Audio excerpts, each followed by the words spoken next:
Lagi-lagi gue kedatangan satu unit monitor dari brand Armageddon. Cuman kali ini spesifikasinya agak berbeda dibanding monitor yang gue review sebelumnya.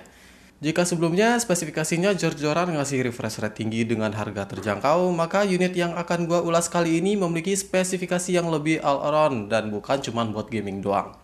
Armageddon AF27Q HD. Jadi langsung aja kita ulas.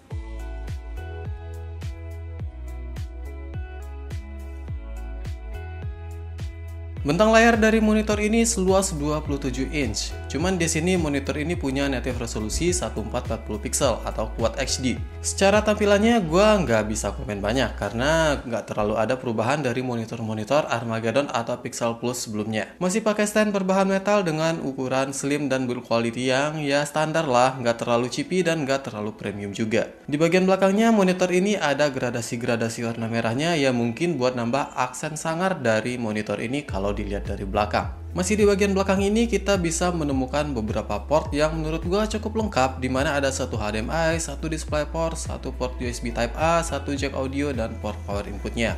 Udah ada USB-nya loh. Untuk OSD-nya sendiri bisa diakses dari tombol yang berada di sudut kanan dan sekaligus sebagai tombol navigasi untuk mengakses pilihan-pilihan OSD-nya.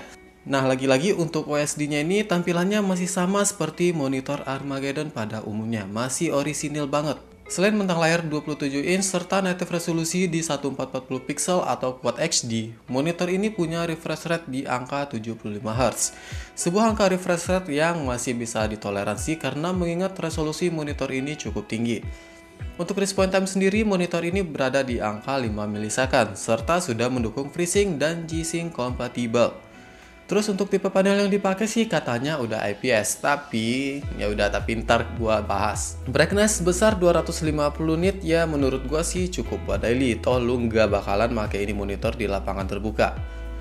Untuk kontras rasio, monitor ini punya perbandingan 4000:1 dan image quality dari monitor ini ya bisa gua bilang standar lah.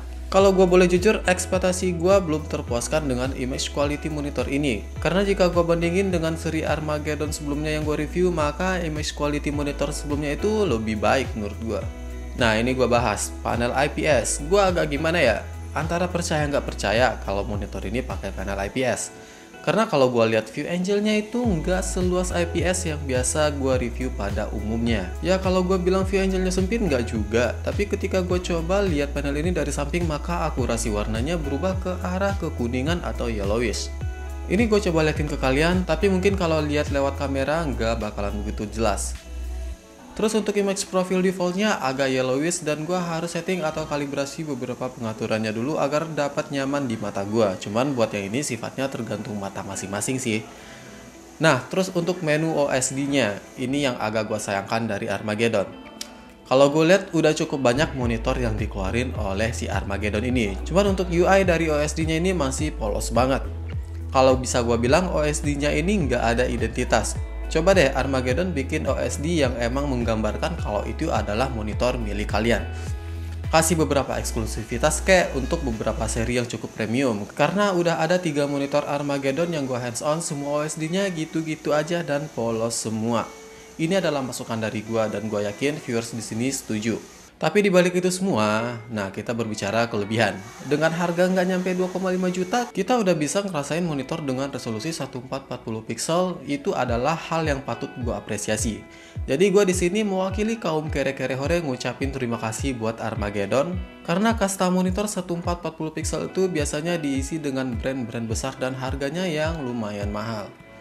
Buat nonton video atau ngerjain tugas multitab enak banget kalau pakai monitor dengan resolusi gede. Jadi walaupun layarnya lu split jadi 2 atau bahkan 3 bagian, gambarnya masih cukup tajam. Terus di monitor ini juga ada fitur HDR dimana kalau diaktifin bakalan ngerubah image profilnya secara signifikan. Tapi gue lebih pilih gak aktifin HDR-nya karena gue lebih suka yang natural. Untuk harga sendiri, monitor ini lagi didiskon menjadi harga Rp2350.000 atau nyebutnya Rp2.350.000. Buat yang penasaran dan berminat meminang monitor murah dengan resolusi 1440 pixel ini, di deskripsi udah gua cantumin link pembeliannya. Jadi kalau kalian punya komentar dengan monitor ini, jangan segan-segan buat ninggalin di kolom komentar. Like dan share video ini jika kalian suka, dan jangan lupa subscribe channel ini biar kalian gak ketinggalan video berikutnya. Sekian, gue Rizky, bye.